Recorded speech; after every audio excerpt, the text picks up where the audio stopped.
Jaron Boots Ennis versus David Avanesyan is now happening since Cody Carley had to pull out due to him failing an eye exam. Now, who's going to win this fight? Well, before we talk about who's going to win this fight, let's take a look at their latest performances. In which Jaron Boots Ennis fought Karen, in which Jaron Boots Ennis won every single round, completely outlanded Karen, and ended up taking it by decision. Now, the IBF interim welterweight world champion, Jaron. At this, Jaron Boots Ennis went out to fight Roman Villa, in which both of them back and forth, both had some great shots until Jaron Boots Ennis rocked him around 6. Oh, clubbing, chopping right hand, and Villa's knees. Then rocked him again in round 7. He's not hurt. Oh, but that left uppercut hurt him. And then knocked him out in round 10. Oh, the left, the right, and Villa goes down, and it is over. Now let's take a look at David Avanesyan's latest performances, when she fought Oskari Metz, and when she dropped him and then put more punishment on Oskari, in which the ref seen enough and stopped the fight in round 1. Not your standing coach. I don't even think you're allowed a standing coach. At this, David Avanesyan went on to fight Terrence Crawford,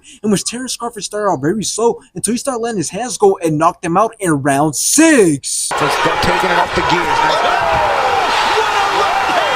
Now, if I'm being honest, I think this is one of those fights where Jaron Ennis is going to take complete control of the whole entire fight. He's going to win every single round, and that is simply because David Avanesyan has a lot of disadvantages coming into this fight, like the obvious fact that he is 35 years old, and after he lost to Terrence Crawford, he only went on to have one fight in 2023, in which it doesn't even seem to be a legit fight since the fighter he fought only had 11 wins with 55 losses, so not a whole lot of credibility coming from David Avanesyan to the point where you could say that he has a chance in this fight. So taking that into account, along with the fact that Jaron Ennis is 26 years old and is in his prime, there should be no debate that Jaron Ennis should be able to easily outperform and outclass David Avanesyan. Considering what we know from Jaron Ennis, we know that he can fight on the back foot and still outperform his opponents, and we know he's really good when it comes to putting pressure as he mixes things up and he switches stances. So the only chance that David Avanesyan has going into this fight is if he makes it a dogfight. He needs to close the distance and he needs to let his hands go, so that way he has Jaron Ennis adjusting throughout the whole entire fight, not allowing him to get comfortable. But even then, I don't see David Avanesyan winning this fight, regardless if he makes it a high-paced fight. So I got Jaron Ennis easily schooling David Avanesyan and stopping him in under 12 rounds.